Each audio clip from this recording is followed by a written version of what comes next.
Hi all, Planetside Agent here. Well, today I'm going to crack open a 40-plus-year-old survival kit. I made this back in the 70s. I was in, first got in the Air Force, went to some survival schools. I don't know if I made this after the first initial one I did at pilot training or after I went to survival school out there in Spokane. But anyway, one of the instructors who, by the way, I found the survival instructors, the Air Force survival instructors I had at the land survival in Spokane at Fairchild Air Force Base and the ones down at Miami were probably some of the finest instructors I've ever come across. I don't know what about those guys, but they're all just excellent. I was very impressed. So just a side note, and if any of you are out there, former survival instructors, well, thank you for excellent job. But anyway, one of them suggested that we make our own personal survival kit. Yeah, granted, you know, the airplanes always have survival kits, and the fighter type with injection seats, they have a survival kit which is built into the seat that comes out with you. And there's different survival kits like in the life rafts and stuff on the bigger airplanes, but they just said should maybe make a personal one you should carry with you. So I like making stuff anyway, so I thought, why not? I'm going to go ahead and make one. So this is it, and what this is, I was going to dig that out. This is the tin is a Band-Aid. Band-Aids used to come in metal tins back in the day. They're all in cardboard boxes nowadays, but which were really handy for using for other things. I used them for all sorts of stuff, but just a handy little tin. And back in those days, there weren't as many variety of tins that you can find these days to make survival kits in.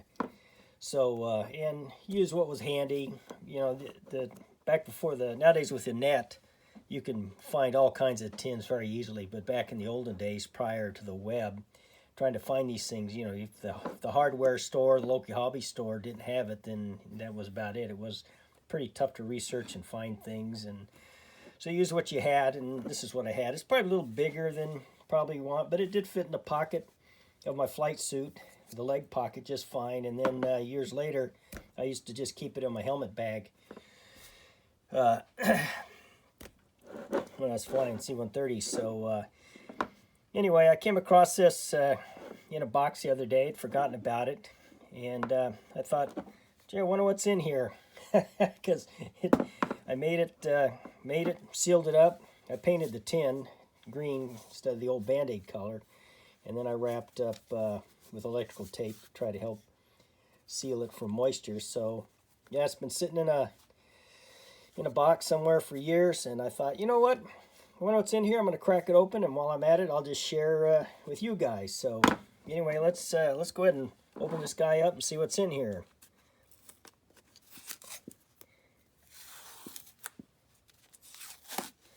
No, tape's still good. Oh yeah. Okay.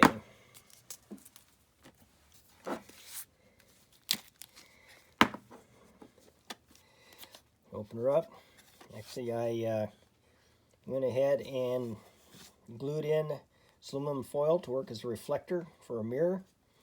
That's the other thing too. Back in those days, you didn't have all the manufacturers of survival equipment that you can buy and stash in your own survival kits. In fact, I've made a few recently. I'll probably do a video on one I made to carry in my PFDs. I'll probably do that one. So you kind of, like I said, those days you had to use what you had. So let's see what this is. Oh, I see. Okay. I used, I put everything in a Ziploc, or a plastic bag. Didn't have Ziploc back then. I keep going on. Pretty much everything here is probably, well, since I probably made it maybe 75, 76, so you're talking over 40 years. I put it in a plastic bag, and then I sealed the plastic bag with more electrical tape just to keep it waterproof. Let's see what, it wouldn't work. Okay. Right on top, are 2 condoms. And before you roll your eyes or get shocked, and these are condoms make excellent water carriers because they're very strong, they're lightweight, they're small, and of course you obviously get the non-lubricated kind, but it's latex rubber, and they make excellent water bags. So I threw 2 of them here right on the top. Okay, next. Oh, stuffed cotton balls in here because those are good for fire starters. Obviously didn't put Vaseline on them. So actually cotton balls for survival kits hasn't changed in in the decades. Here I got some copper wire. You can always use a wire. And let's see what else we got in here. Okay, more cotton balls. And this little thing here. Oh, it fell out.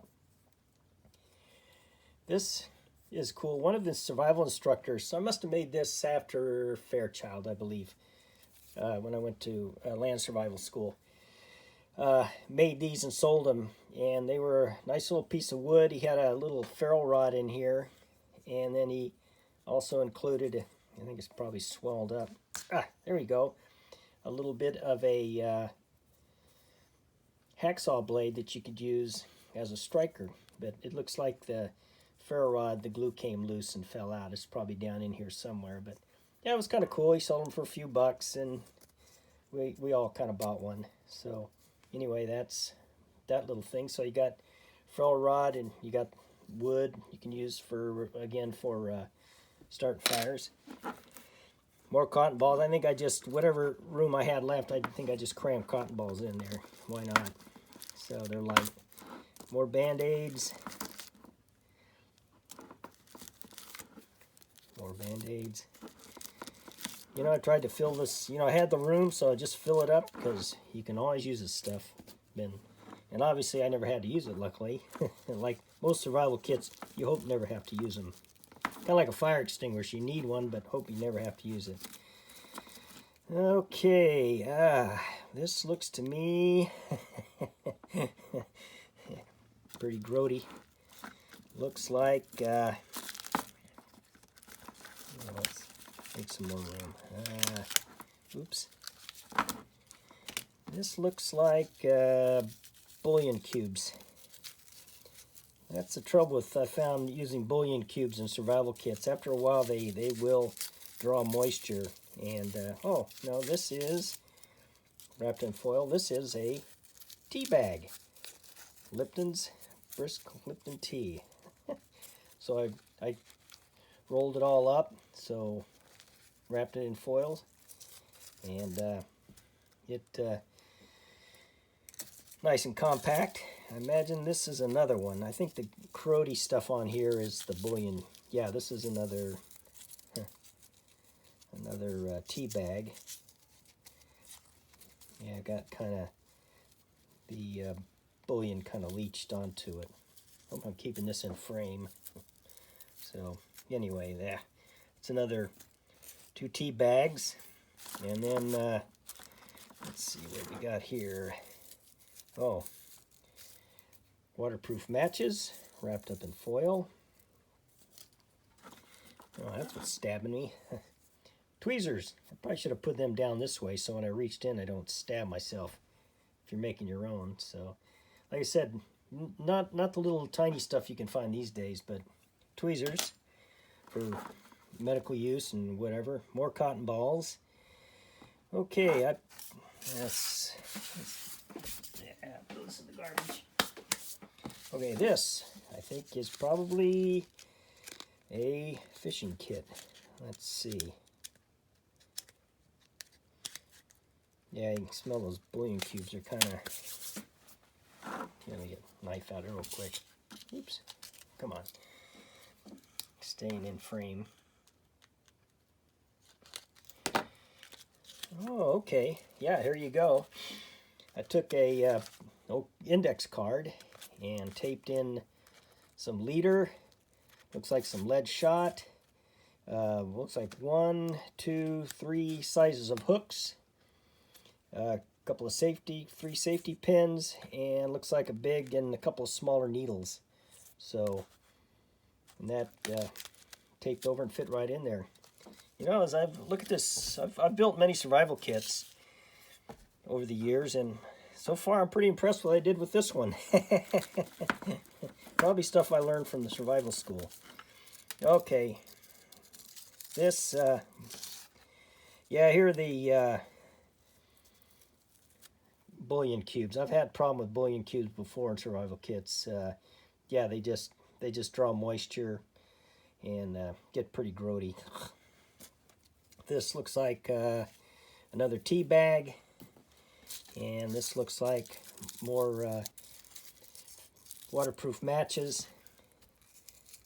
I don't think I had a striker in here. Probably in those days you just would strike it on a rock or whatever. These kind of light anywhere matches. Back before there, everything was safety matches that didn't work. I guess if you can't strike the match, you can't start a fire accidentally, can you? So, okay, where was I? The wife came in, so I had to stop the video for a minute. I generally like to make sure she's not around or she's busy. She's not going to interrupt me while I'm making videos, but, you know, that doesn't always work out that well. So anyway, let's keep digging into this thing. I think it wasn't for these grody bullion cubes, this plate thing wouldn't be in too bad a shape. What do we got here? This, oh, okay. Here is a candle. It's kind of, over the years, the heat, and it's kind of molded to the corner of the survival kits. There's still lots of stuff in there. Some of that looks pretty bad. But anyway, and then I wrapped, looks like some kind of a heavy sewing line all around it. So you could use this line for fishing or sewing or whatever you needed to do. So that's kind of a clever way of keeping it. Unless you have to undo it if you want to use your candle, but so anyway, let's keep going here. Where's my phone? Okay, let's work over here. More bullion cubes. I had enough of these. I guess I could survive for months. Okay. Oh, this is now. Yeah, now it's getting kind of nasty. Okay, another cotton ball. More bullion cubes. Let me stay over here. Where's the end of the frame? Okay. And I think what I have here is looks like it was steel wool. It's completely rusted out. And there's a little bigger split shot. Must have just throw those in there as filler. Grody cotton ball. Let's move this over here out of frame. Okay, digging down, digging down. What else we got in here? Aha. Huh. What I have here is a survival compass. I used to issue these. I don't know if they still do. Oh, that's too bad. It kind of crowed on the bottom. I'll have to clean this up. But actually, I don't know why I stuck it on top of this piece of candle. Must have had a reason. Anyway, piece of candle, and actually it came with a lanyard, so you could put it on your neck and not lose it. And yeah, it still works. Points to the north. So had a little mini compass. Probably. And let's see, where are we at here? Get down toward the bottom. Just gonna see if I can pull this plastic bag out. Might make it easier to dig the last bit of stuff out. There we go. Okay. Yeah, there's looks like I got a little bit of, well, that's probably from the bullion cubes. Had a little moisture in it. That's probably where some of the moisture that got in this tin was from the bullion cubes, and that's probably what got the steel wool here to rust. You know, steel wool is good for a fire starter. And let's see, so it looks like that's all that's in the tin. Let's see what's in the rest of the, I think this was just an old plastic lunch bag. old-fashioned water purification tablets. What was this stuff called? Yeah,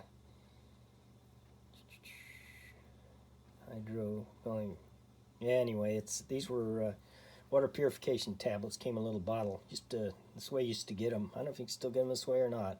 And it was sealed with wax, so they're probably not any good anymore. I wouldn't use them anyway. Let's see what else we got here. I think what I have here, aluminum foil. Have the little plastic bags and stuff you got nowadays either. Foil is pretty good. You can reuse the foil. I would suspect these look like pills. Yeah, look like aspirin. So that'd be probably the first aid part of this. And it's probably more aspirin. Let's see what. Pretty sure they are. Let's look. They've kind of turned to dust. Yeah, these were probably. I don't know if they're aspirin. Probably aspirin. Can't think of what else it would have been. These were still good shape. These have, as you can see, kind of crumbled over time. Okay, hey, razor blade. Like I say, it looks like standard stuff you get in most survival kits anymore. Let's see what else we got here. More bullion cubes. You can see, I kind of went nuts with the bullion cubes. Yeah, like I said, I had room, so I just filled it up. Now, let's see. Okay, and one of the matches that fell out. Yeah, looks like another split shot. And, oh, here's the, it's kind of corroded too. Hope they're keeping this in frame. I'm sorry if I'm drifting off frame here. Here's the ferrule rod that went in this little kit that the instructor made. So that was the little kit. He actually varnished this wood. Looks like it's laminated. Yeah, it did a real nice job. It's pretty cool. I figured, why not? Throw the guy a few bucks. So anyway, and that looks like the last of it. Just some dust and rust and crap. I don't know why I did that. Anyway, let's see what we got left. Two items. Like I said, that's another split shot, which for the fishing. This looks like a little plastic container, and it looks to me like it's one of those. Yep, it's those little hand saws that actually. That's pretty clever. It wound it up tight, and it fit perfectly in this little plastic container, and then kept everything else from rubbing against it and tearing it. So, of course, I don't know from what I've never really used one of these hand saws. From what I've seen, they're of marginal effectiveness, but I guess in a survival situation, better than nothing. So looks like the last piece of mystery. Make sure I'm in frame so you can share the mystery with me. Let's see what we got here. Unfold this. I believe this is soap. A little cut, probably got one of those motel-sized soaps and just cut it down to add to the. So now you got some soap, because it works as to clean yourself up and as a disinfectant for wounds. And as you can see, it's still good after all these years. Nothing wrong with it. So, in fact, I used to put soap in a lot of my survival kits or first aid kits. The alcohol and all that stuff's pretty good, but that tends to evaporate over time. So, good old soap worked back then, still works today. So, anyway, here it is, guys. My survival kit. I carried this thing for years and years. And if I ever had to use it, it sounds like it was a pretty good one. It had everything in there you really need for survival. So, looking over it here, I can't think of anything else. Nope, I guess that's all to say. Anyway, I'm quite impressed with the job I did. Hope you guys enjoyed the video. And we'll go ahead and see you next time. Bye-bye.